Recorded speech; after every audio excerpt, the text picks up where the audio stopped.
and crime. There are only two types of Americans: those who live in New York and those who wish they could.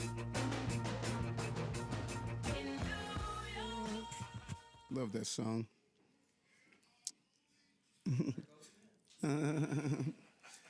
Somebody got a haircut. Good afternoon or good morning. Look forward to these weekly off topics. And as always, public safety is a prerequisite to prosperity. And we're looking forward to Thanksgiving that's taking place. Thousands of New Yorkers will be here to enjoy what is a New York City's trademark, the Thanksgiving Day Parade. And NYPD and all the other city agencies will be out there to keep New Yorkers safe. As you know, 10 straight months, we have witnessed a decrease in crime. And even last month on our subway system, we witnessed over 20% decrease in crime in our subway system. And we're going to continue with the transition of our new police commissioner. Really excited about Commissioner Tisch as she brings the innovative ideas that she has continually brought to government. Want to move on to drought warning, still in effect. People say, well, it rained. Why can't we lift it? We need a heck of a lot more rain than what we saw. And not only rain down here, but rain upstate where our reservoirs are located. So it's important. We know we have several suspension, particularly flames being used in our parks. And we really are asking people to conserve water as much as possible. We're nowhere near we ought to be this time of the year. So it's important that we all do our part and use various methods of conservation to ensure that we have water when it's needed. Looking forward to the PD class swearing in. This was, as I said, an exciting week. The men and women of the police department continue to do the right thing. Last week I was out in Queens where we had a lifetime parolee shoot at a police officer and shot an innocent bystander. I visited her in the hospital and had a conversation with her and her family.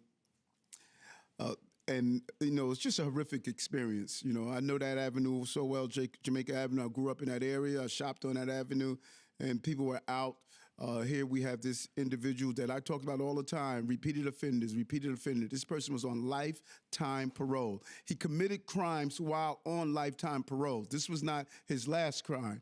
He was committing crimes while on lifetime parole. And how that happens is just you have to scratch your head and shake your head that it should not happen. That's why in our November plan, we are introducing and we have an additional 1,600 police officers that are going to be placed on patrol. We'll have to be prepared for those large police classes of, you know, guys and ladies are reaching their 20th year. If they retire, we have to continue to fill the rank. We want to make sure we keep a strong police department. No matter where I go, common denominator in the city, people talk about their law enforcement. They want to see their police officers. And we want to make sure our ranks stay intact, well-trained, and committed. I want to bring on a team from the City of Yes. Really excited about City of Yes. Can we have Deputy Mayor Maria Torres Springer and that whole team? Oftentimes we see these successes without realizing who are the faces and the names behind. And I just believe it's imperative to see who they are. You know, I feel like, you know, almost the starting lineup. Deputy Mayor Maria Torres Springer, really want to thank her. Chief Advisor Ingrid Lewis Martin, Deputy Department of City Planning Director and City Planning Commissioner Chair Dan Garodnick, Director of Intergovernmental Affairs Tiffany Raspberry, Executive Director of Housing Leila Bozard, General Counsel to the First Deputy Mayor. They do all the work and they're in the background all the time. Shine Renback, City Legislative Affairs Director Connor Martinez. You know, this was an amazing, amazing team, and each one of them played a role of a City of Yes. Don't rate what City of Yes is doing. This is a City of Yes is so historic, not only in our labor agreement on what the team was able to do, but we're talking about 80,000 units of housings. That's just that number. Think about it when you do it in comparison to what previous administrations were able to accomplish. What we did with City of Yes and the $5 billion we're putting in infrastructure and housing, the getting it past the City Council subcommittee on zoning and franchising committee on land use. We know we have another hurdle to do, but you need to celebrate these important victories when they happen. Can I say enough for Speaker Adrian Adams, who was very clear on what was needed, and just the team over there, Councilman Riley and Salamanca, for their actions. But I just wanted to really highlight every aspect of what we do. The hours that Connor spends speaking and nurturing relationship with our state, city, and federal lawmakers, and what Tiffany has been able to do.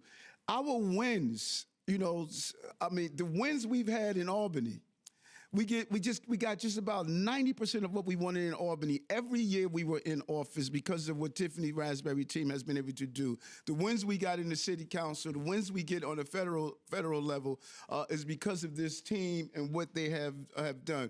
When I asked Dan to join this administration, when I first came into office and I sat down and spoke with him, I said, Dan, we got to think differently. We got to think outside the box. We have a housing crisis, and he came with City of Yes. Everybody was saying no. They said we'll never get it passed through. Dan and Tiffany and her team went out and did these meetings in community boards. No one thought we can do it, but we land the what?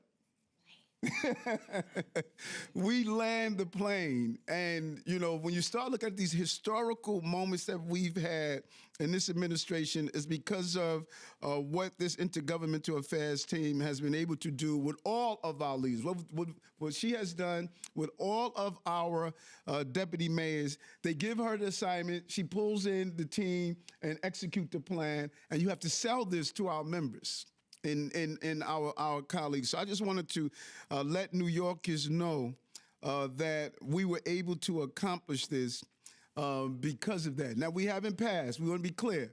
We got one more hurdle to go, but we're going to need them to do what they do to make it happen. So New Yorkers, thank you. When you think about 80,000 units of housing, the city council knows how important that is. State lawmakers know how important it is. We have a 1.4% vacancy rate. 1.4% vacancy rate. We know we have to get this right, and this is just a continuation of what we have been able to accomplish. So thank you so much, DM, you and your team. Thank all of you, Tiffany, and you and your team, Dan, your vision for making this happen. We got more to do. We got more housing to do. So thank you so much for being here. Thank you. So why don't we open up to a few questions?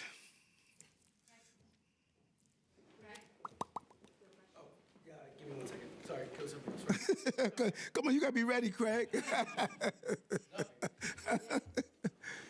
What are you doing all the way in the back, NJ? Richie Torres, you've heard this. Yes. He says you have blood on your hands, and you have not done enough to protect New Yorkers from dangerous, mentally ill people on the streets. So how do you respond to that? Are your hands clean? Yeah, listen, losing 3 New Yorkers is painful. It's painful to all of us. 3 New Yorkers, and if 1 New Yorker is harmed, and so I could understand the concerns that the congressman raised and others have raised, but we can't be revisionists. I don't think there has been an elected official in this city that has been more vociferous around people with severe mental health illness. I've talked about this. I've been demonized, actually, when we said that people should not live on the streets. We went out and did, Deputy Mayor Williams Isoms and her team partnered with the entities to remove the encampments off the street. You don't see that in the city.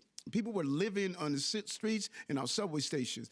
I talked about the legislation we need passed in Albany with involuntary removal. People who need help don't know they need help when they're in that state. And so I reached out to Richard yesterday. He sent the letter. We're going to respond to the letter and give him a real breakdown of what happened here. And we need him to be a partner because the federal government, it has a role also. Everyone has a role of this national crisis of people who are dealing with severe mental health illness.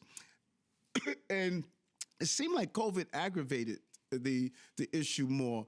I don't know, experts greater than I would do so, but when I talk to my colleagues in other cities, they said, Eric, we're dealing with the same thing here. I have been, to the point of being criticized by people of being inhumane because I don't believe people should be left unattended. We moved thousands into care. We put in place PATH in our subway system. We put in place Scout in our subway system. And, people need help. And we have a broken mental health system. And if we don't do something about it, we could see incidents like this taking place. And I've been clear on that. I don't know. So I ask all those who are writing us letters now and all those who believe we should do more, you can't just say, well, what is the city doing? This is the federal, state, and city apparatus that must fix this problem. As far as you're concerned, sir, you are doing enough? Huh?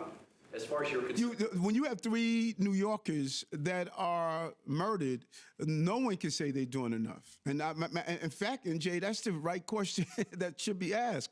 Is anyone comfortable right now saying they're doing enough? So I know folks are saying, well, the city needs to do more. And then we should say, yes, the city needs to do more. Hey, and by the way, do you need to do more? That's the question. So yes, I'm the first to say we need to do more. And we're going to continue to do more. And that's why, Brian, why don't you come up here? I brought Brian on after reading an amazing article he did, what was it, 2 years ago? Yeah. And asked him to join our team because he's an expert in this area. And I said, Brian, can you come on and think differently? He was the architect behind the legislation up in Albany. He's been the architect around many of the initiatives that we're doing because of his expertise. So I think your question is a good one, NJ. Can the city do more? You're darn right we can. But our federal government can do more. Our state government can do more. Our partners across the hall can do more. We all can do more. 3 New Yorkers were murdered. And not only were they murdered, how many New Yorkers was pushed to the subway tracks? How many New Yorkers were slashed while walking down the block? How many New Yorkers, we lost a EMS lieutenant because an emotionally disturbed person. So yes, we can do more. We can do more. All of us can do more. And I'm committed to doing more. From day one, I started that, doing more. Yeah. No, they're going to ask him a question. Trust me. Mr. Mayor, Yes. Sorry, I'm ready now. That lead up, it got me going. So just building on that, you Yes. spoke yesterday, you said that the timeline will show that the city did do everything in its power here to make sure that this person was not in the streets. Is there anything you can get into now, the details of what that happened? I know you said you were going to release that today. Yes. And then the second question I want to ask is, the SCNY has a new prosecutor incoming, expected in January when Trump comes into office, Jay Clayton. I was wondering if you had any thoughts on that person versus his predecessor. I have never met him. I think the system of justice must be fair. I don't think any American should go through what I've gone through. And I'm hoping that the system of justice move to be proper, And so I've always stated I've done nothing wrong. And this is terrifying for an American to go through, particularly one who committed his life to serve in this city. And I am hoping that the next prosecutor that comes in understand how important justice is in this country and what it means to Americans. And so I don't know him. I'm going to continue to do my job. I have an attorney. The attorney's going to do his job. My job is to continue to move this city forward in the right direction. That's what we're doing. From City of Yes to keeping us safe, to making sure businesses open. We're going to continue to be focused on my job. That's what I'm going to do. Brian could go into some of the aspects of it, but here's some important parts of it. There's been a lot of conversations around the good release time, the good time release, time people can take off of their sentence. That is after being sentenced. It's not being the detainee. The assault on the correction officer took place when he was a detainee. He was found guilty for the assault, and he was penalized based on that. He lost commissary days while he was a detainee. Then he was sentenced, and after he was sentenced, there was an evaluation. Should he get a good time, hours? I think it's a percentage of his time. Should he get a good time? That's when that determination was made. And you know, we have a timeline that we're going to send to everyone after. I'll make sure Fabian get it to you. Now, in addition to that, his role of his sentence running concurrently or consecutively, concurrently mean it's all running together. His assault on the officer and his original charge that he was in for. If it runs concurrently or consecutively, if it's consecutively, means he has to do one time and then the additional time. We don't have a determination on that. That's decided by the judge to make that determination. We don't make that determination. And even if he stood in jail longer, let's say he stood in jail for 2 years, that has nothing to do with he needed help. You know, so even if he would have got out 90 days later and stabbed 3 people, it's just as bad. The system is broken. The mental health system, handoffs, support, having enough beds for long-term care, the mindset of giving someone medication, and then once they are stabilized, then you feel they're going to be all right. That is just not true. And then when you add, and Brian, you may want to go into this, when you add the mental health problem with drug uses, that is when he left Rikers, he was stabilized. As long as he wasn't around drugs, as long as everything was all right, when he left Rikers, he was stabilized. And now he was put into a universe where it was destabilization. Why don't you talk about some of that, Brian? Sure. Thank you, Mayor. And I'm Brian Stetton. I'm the administration's senior advisor on severe mental illness. And obviously, we are significantly limited in what we can say about the specifics of his treatment history, but we are certainly taking a very close look at every contact we had with him in the time he had been in New York, including the time he spent in the criminal justice system and at Rikers. And we're trying to draw some lessons and things we can add to the agenda we have and how we're going to really fix this really broken system that we've been tackling for a couple of years now.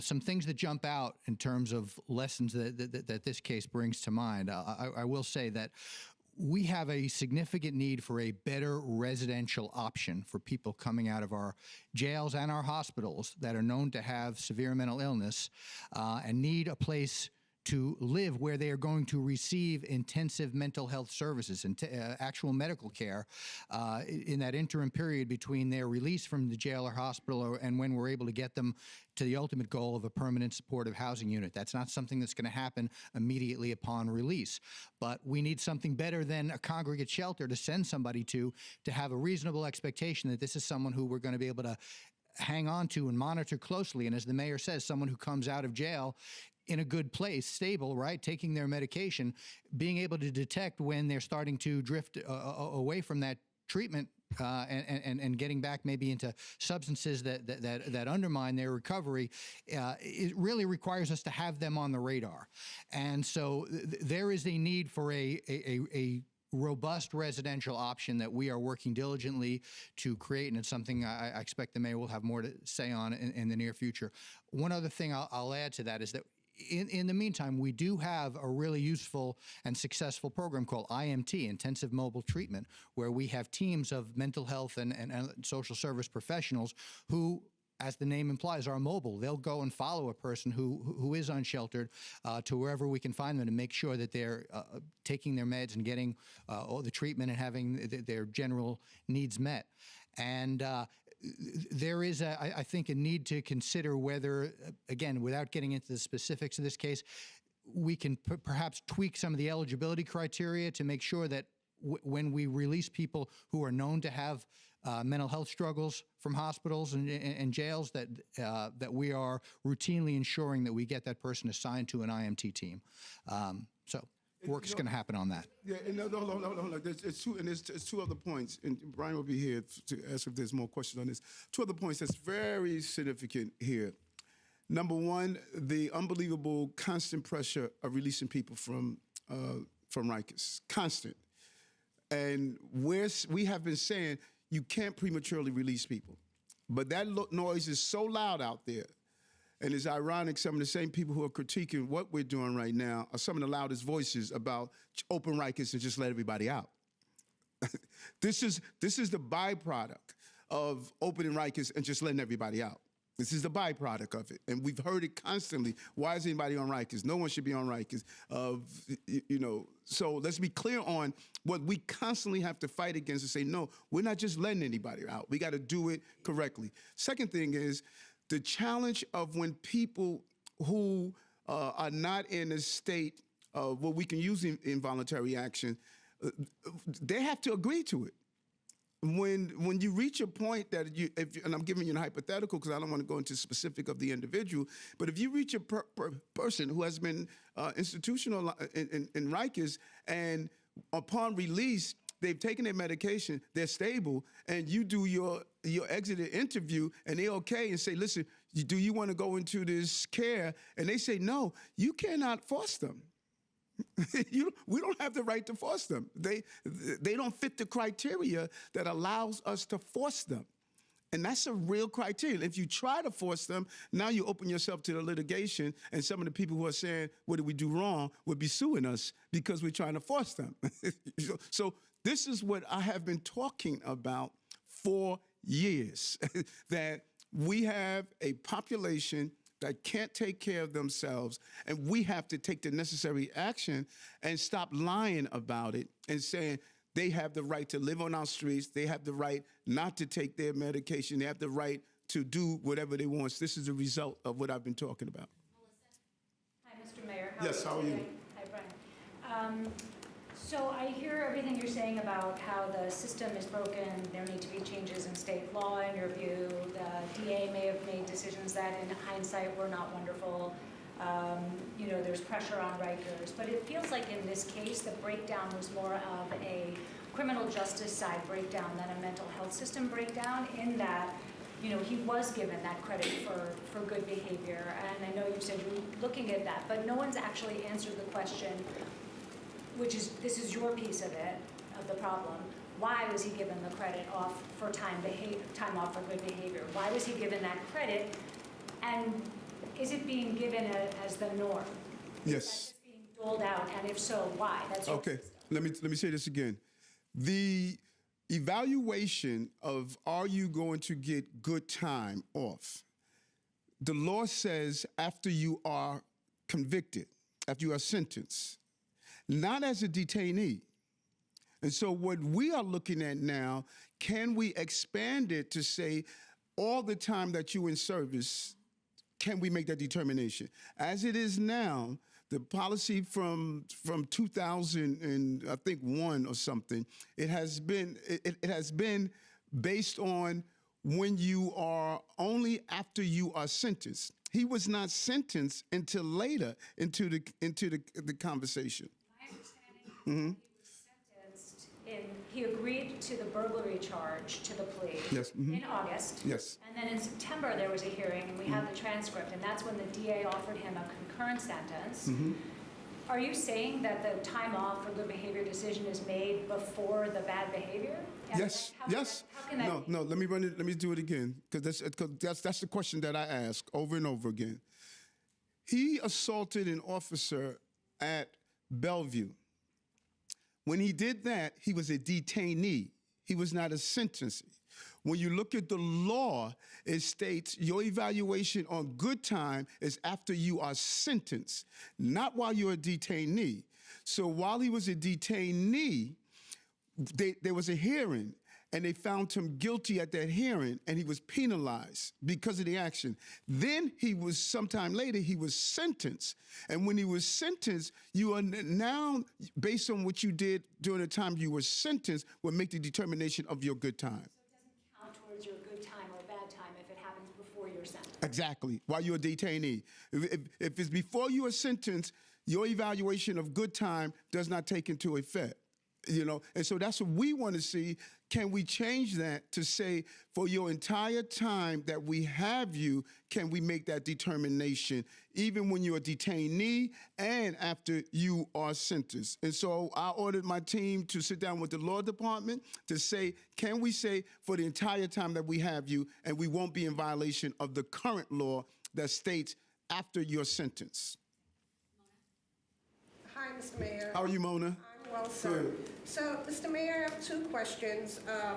First, regarding this forcible removals. Will that be again on your legislative agenda for next legislative session? And what changes are you seeking to that? And also, if there is currently a bill for that, who is sponsoring the bill? That's my first question. Sure. That's absolutely as much on our agenda as ever for the upcoming session. It's called the Supportive Interventions Act. It's been introduced by Assemblymember Braunstein, and we hope to have a Senate sponsor soon as well. Yeah, the legislation addresses a series of flaws and gaps in that law that we rely on to make sure someone gets treatment when, by no fault of their own, they're unable to recognize their own need for it, as painfully obvious as it is to everyone around them. And a key piece of that is to codify language that we believe the current law already says, and the current law is vague, and courts have interpreted to mean a certain thing that there's still some pushback on our efforts to make people understand. And so we would like to have explicit language in the law that makes clear that when you find somebody to be a danger to themselves or others, right, because that's the crux of the standard for holding somebody involuntarily, you've got to find that they have a mental illness and that they're a danger to themselves or others. Danger to self has to mean more than just they're suicidal or they're engaging in some outrageously dangerous conduct or at some risk of imminent physical harm, right? It also has to consider the person who's a danger to themselves in that they can't meet their basic human needs of food, clothing, shelter, medical care, and they are slowly wasting away, right? It's that kind of slow motion self-destruction that we all see so often on the streets and subways, where when it's, again, that's not always mental illness that's responsible for why a person's taking such poor care of themselves. But when we can see that it is, we ought to be able to say this person's a danger to themselves and get them care. And so having that language explicitly in the law so that we can finally end this debate with some advocacy groups who are kind of paralyzing sometimes our folks' understanding of what their authority is would be immensely helpful. Another big piece of that is to make sure that when doctors are evaluating whether someone is currently a danger to themselves or others, they're taking account of more than just how that a person appears before them in that very moment, right? Because we have people who've been through the system a lot. They have developed some ability to kind of keep it together for the moment of an evaluation, or maybe they've been in the hospital a little while and they've been subdued and calmed down, and the doctor is seeing them saying, well, I don't see any evidence that you're a danger. You're telling me you're fine. You're not saying you're going to hurt anybody, and they let them go. Right? And so we want to make sure that there is language in the law that makes clear that an assessment of whether someone's a danger to themselves or others has to take account of more than just how they appear in that moment. It's also about their medical history, their likelihood to stay engaged with outpatient treatment when they do get released, and the behavior that brought them there in the first place. So getting that full context into it is another of the many things that we have in a bill, and I'd be really happy to sit down with you and walk through all of it. I have a second question, Mr. Mayor. And there's another piece to this that we have to think about. We're closing Rikers. We're building 4 more jails. 18 to 20% of the inmates at Rikers Island have severe mental health illness. 51% have mental health illness. It's not logical to me to create 4 smaller Rikers. I've called for this before, and I will call for it again. One of those jails should be a state-of-the-art mental health facility where people can get real care. It is criminal that we are incarcerating people with severe mental health illness. And to continue this, knowing that you're not going to hold them forever, and then they leave, and you see things like this happen. Families are seeing the mental health of their loved ones erode, and there's no real infrastructure that we're using modern day state-of-the-art methods, a beautiful facility, we're building something ground up and new. One of those jails should go to deal with 51% of that population. Give them the help they need, the follow-up care that they need, allow the check-ins that they need. Right now, that does not exist in the capacity that it should. We closed down psych wards in the past because they were inhumane with draconian measures, but let's get it right by building a brand new facility. Some elected officials have reached out to me. They said, Eric, we heard you. We're willing to sit down and speak with you. How do we implement this? We should not be building 4 new jails only. It doesn't solve the problem. What was your second question? Yeah. There have been reports that you're winding down some of the migrant shelters, Mr. Mayor, maybe perhaps integrating them with the regular Department of Homeless Services shelters. So does this mean that migrants or migrant families and I don't know what's the term, or regular homeless families or indigenous homeless families are all going to be in the same shelter? Because we really have a high number of families with children, New York City public school children, who are in shelters. So I'm just curious. Yes, first of all, we had, I give you that number all the time. We had 220,000 migrants and asylum seekers that came to the city. Cost us $6.4 billion. Federal government only gave us close to $200 million, and we had to grapple for that. The reality is we successfully, with our 30 and 60-day program, we successfully saw 170,000 transition take the next step on their journey. That in itself, when you look at other cities and municipalities, you see what an amazing job Deputy Mayor Williams Isom and the team was able to do. We moved from the emergency level, we want to normalize that. And that normalization means closing down some of the HERCs that we were able to close down. We're going to continue to try to do that. And the team is looking at what the next level of what we want to accomplish in this process. But what needs to be clear, we have never and will never put families with children with single adults. That has never been our plan. That will never be our plan. Families with children, that's a population that we have to treat with the level of sensitivity that is deserved. We saw the terrible things that happen when you mix single adults with family with children. That is not our plan, and that won't be our plan, but we're looking to downsize the operation because we've been successful. In spite of the critics that said don't do the 30-day, 60-day program, we've been successful in downsizing that population. Mayor Adams, do you How want are you? 2 questions all at Yep. once? Yeah, please do.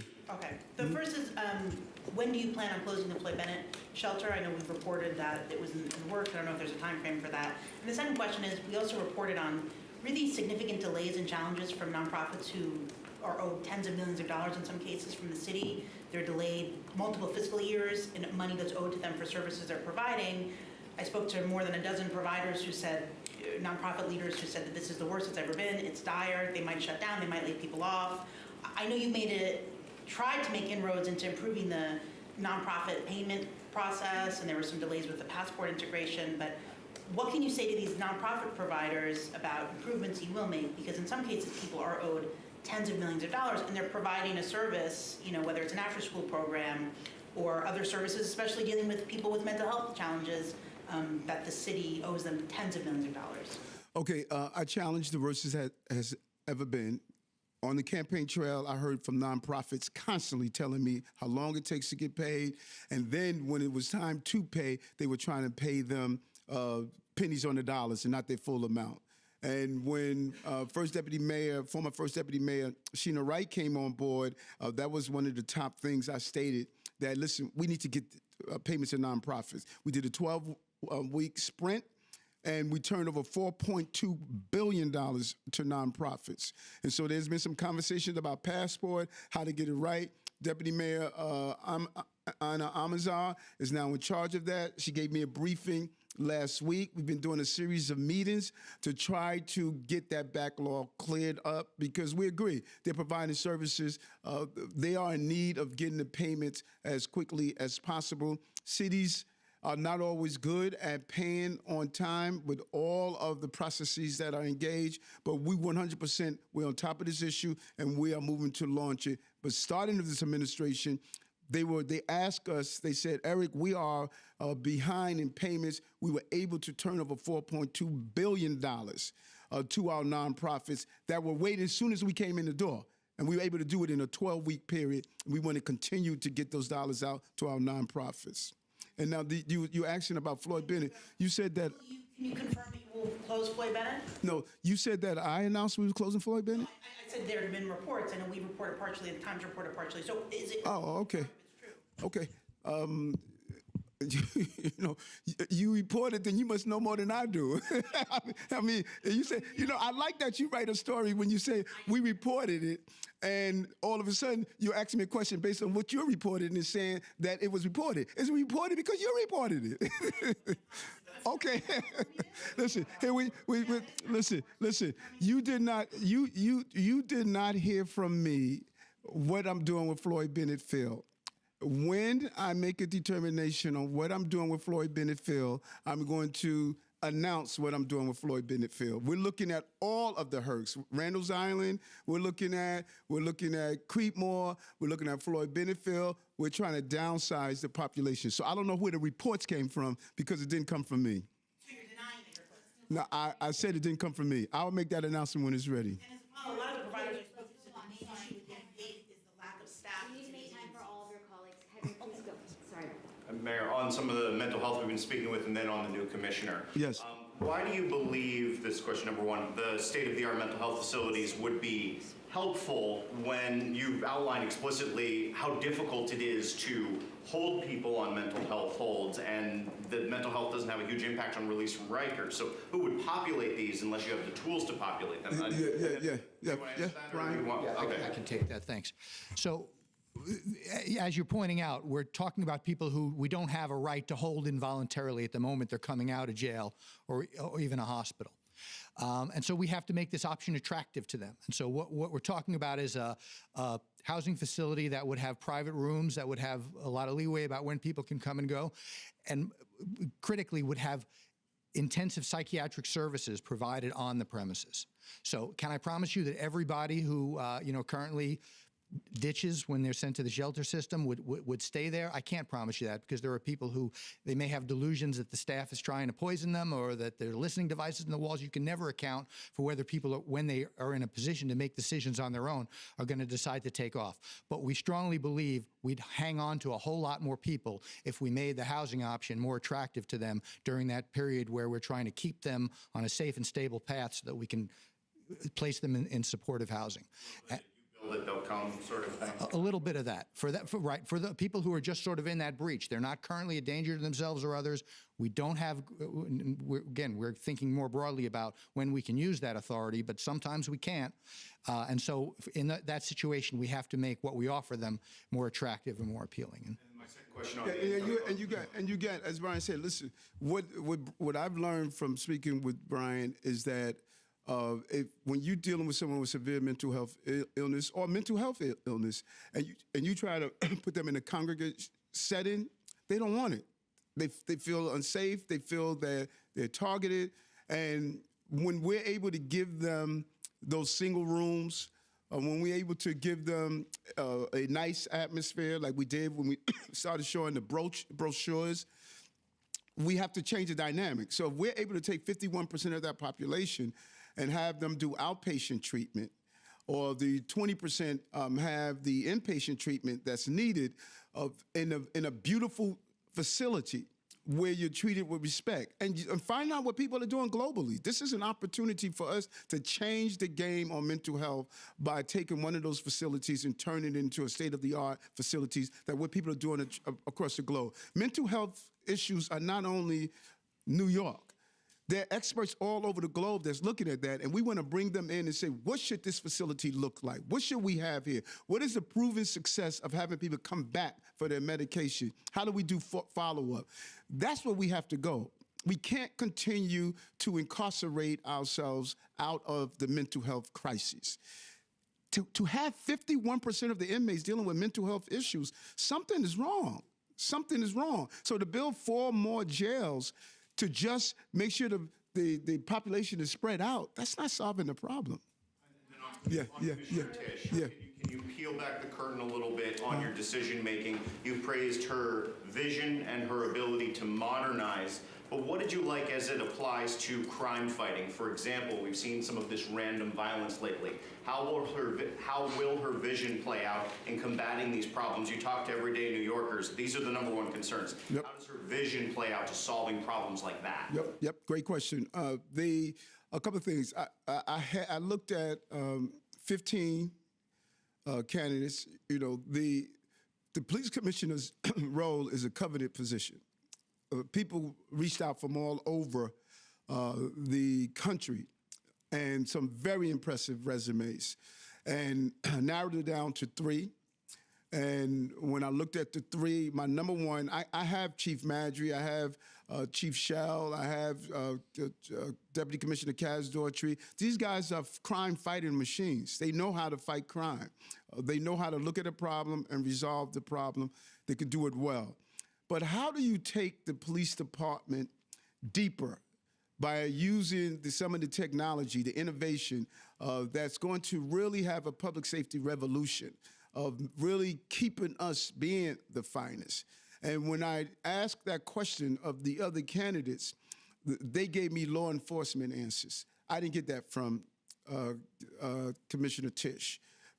What she looked at is really the same way she did when she was in police department for the 12 years, how she revolutionized it with the smartphones, with the cameras. She was able to roll out these new methodologies. And those cameras that those police officers are wearing now has changed the game in making sure we know the truth that happens when police officers respond to the scene of any form of incident. That's what I need right now. I have the crime fighting locked down. These guys know what they're doing. I don't have to worry about fighting crime. What I need to be concerned about is what is the future of policing going to look like? Using our drones, using robotics, using detections of weapons and all these other entities. And she brings that. She's unafraid. She knows how I feel about technology. She doesn't sit back and say, well, this may not be safe. I may fail at it. No, I need someone that's unafraid to move the traditional. Police departments are extremely conservative on taking any changes. They are afraid of change. That is the history of policing. And I don't want that. And she brought that, and the others that I interviewed, the last 3, 2 of them, they were good law enforcement people, but they were just that. They were just going to be law enforcement. I need a law enforcement person, and I need an innovator to turn this department into what I know it could become. Thank you. Hi, Mr. Mayor. How are you? Good. Talking about mental health, I don't know if you guys are aware of it, but some of these migrants, they coming in through with mental health. Yes. And I don't know if you guys are evaluating them while they being on the shelters or in these facilities. And the other thing, I don't know if you guys are aware of it, 116, 2 migrants was fighting. One of them was using a knife. So who knows what happened? So I just want to let you guys know about that. Mm-hmm. And coming back to Ms. Mayor, we know that last year or year before you said that you was going to travel to Africa. Knowing how important is Africa. We see the European Summit happening, Africa, Europe, US, Europe, China, Europe. Are you looking at traveling to Africa anytime soon? And what are your administration is doing to tie a relationship with the African countries? Yeah, I want to do a 7-country African tour. Asada, the assistant commissioner over there, she is sort of coordinating. But that's my goal. During UN Week, we met with many of the African leaders, and we want to create that partnership. We sent young people to Ghana last year. I've been in Africa 6 or 7 times, and I just want to start to build that bridge to just really establish a relationship, a trade, culture, and education. That is my focus and goal. So I'm looking forward to see the best time to do that. Mr. Mayor. What's happening? Nothing much. I was going to ask you, we see in the November plan an emphasis on 1,600 police officers. Yes. And also we've heard that when you're talking about how to deal with the mentally ill that get incarcerated, you're talking about a new approach that's more humane and less involve law enforcement. Keeping in that vein, wouldn't it make sense, you do have an EMS that's in crisis right now. The folks that you turn to who are most experienced are the EMS folks. And so they have a crisis where they're not sticking around on the job. They're like in a plantation system where they don't make the same as firefighters. Isn't it time, because of the fact that we have this crisis, to raise them to full parity and uniform respect? Because they are the people you turn to, both in responding to these random stabbings and to the individuals that are troubled. Those guys do an unbelievable job. I see, even when I was in law enforcement, how they respond to these very difficult scenes. I don't think people realize the role of an EMS and EMT and how challenging it is. And that's why I shared with Commissioner Campion that, as I did with all of my unions, let's give them a fair contract. They're in negotiation. We want to land the plane. I've been good at landing the planes. I think we had 97% of our unions have settled. And then when you look at, not only have the heads settled, but when they send it out to their membership, we're getting in the area of 97, 98% ratification rate. And so I'm with you. I'm not the choir. I wrote the song. Yes. You've done a pretty good job elevating this crisis about mental health. Yes. And you have a relationship with Governor Hochul, and the state regulates hospitals. Your health commissioner, new health commissioner, made a very compelling case about the impact of closing hospitals. Should we now, through this crisis, declare a moratorium on hospital closures till you get your arms around this issue? Well, I think that's the call of the governor. We are charged with the H&H, our hospital system. But it's the call of the governor on exactly what she believes is the best approach, and we're gonna work in conjunction with her. But I think the low-hanging fruit is that there's a bill in front of lawmakers. We need to pass that bill. Brian has made it clear over and over again. There are those who don't know they need care, and we need to get that bill passed to ensure that we can get those who don't know they need care the care that they deserve. It's inhumane for us not to. Talk to FDNY-EMT people in private even, having that place they can go to that's close proximity, even though it's not necessarily the place they're going to stay, gives you another place to stabilize the patient. I won't disagree with you. Mr. Mayor, how you doing? Good, good. How are you? Not too bad. I had two questions for Yes. you. Just going back to what NJ asked earlier, can you tell us anything about your conversation with Richie Torres, like the tone and tenor and how he received some of the points you were making about what the city's doing regarding severe mental illness? And secondly, you've talked about making the priorities for New York City known to the incoming president and his administration. Now that he's filling out some of his cabinet picks and you have a better idea of who's going to be doing what, are there plans for more coordination, any in-person visit plans to, like, you or any of your team sit down with his folks in DC or Florida or wherever? As I've been consistent about private conversations. I said I reached out to Richie. I didn't get a chance to speak with him. But even after speaking with him, private conversations, people like talking to me because they never hear it again. It never become part of sources or rumors or reports. What people say to me is stay with me. I'm looking and I'm reading some of the reports of the opinions people have on the incoming president's team that he's putting together. He ran. He went across the country. He raised the money. He went to rallies. It always baffles me, the person who did the sweat, blood, and tears, now he has to pick his team. And those who say, I don't like who he picked, then run. No one stops anyone from running being the president. When people tell me, Eric, don't pick this person, that pick person, run for mayor. He ran for president. The American people heard his agenda and elected him. Now he has to put the team together to execute that. And, I have my opinions on who should be or shouldn't, but that is his job to do. The American people elected him. And so he needs to put together the team to do that, to execute what he promised to American people. And I don't have a problem with him doing that, just as I did it. People critiqued my picks, but they didn't run for mayor. They don't deal with all the incoming of being a mayor. So you can't have it both ways. You can't sit on the sidelines and then you want to determine who people are going to pick as their team. People pick their teams. Yes. If you had, now that you know some of the picks, who's going to be doing what? Yes. Are there plans for you or any of the team members to sit down with them? Definitely. Transitioning government is one of the most difficult things to do. People should have the opportunity to do so.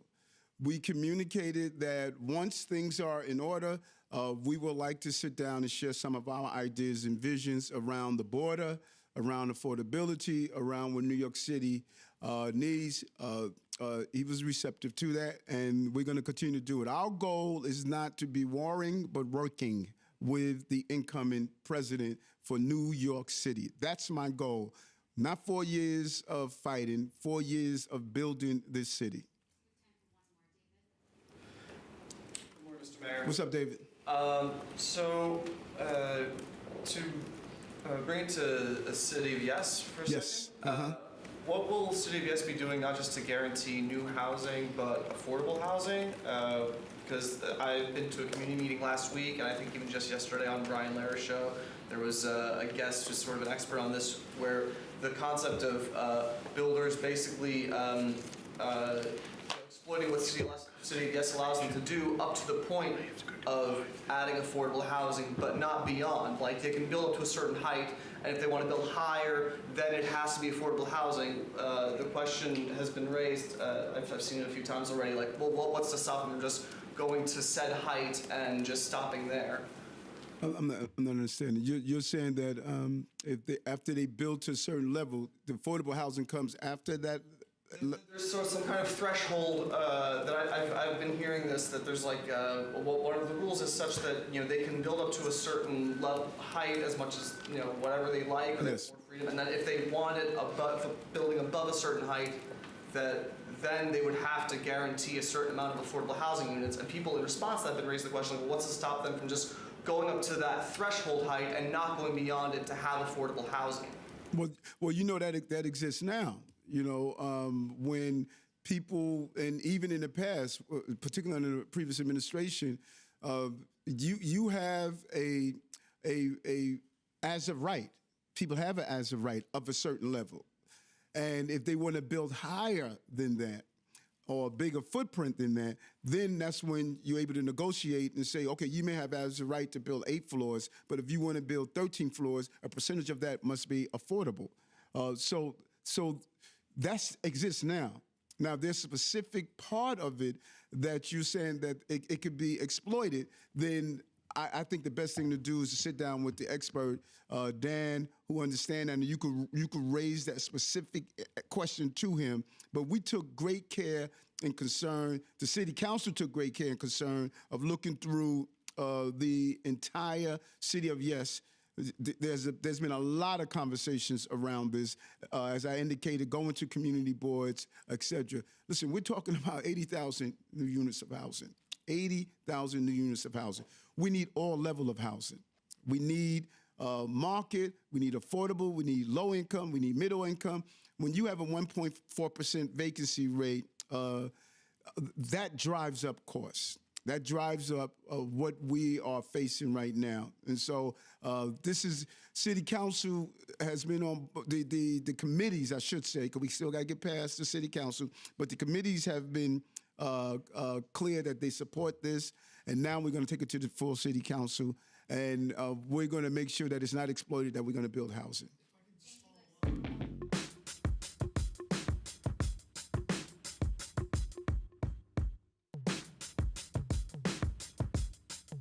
Yeah, I'm up at Brooklyn. Now I'm down in Tribeca, right next to the Narrow. But I'll be hood forever. I'm the new Sinatra. And since I made it here, I can make it any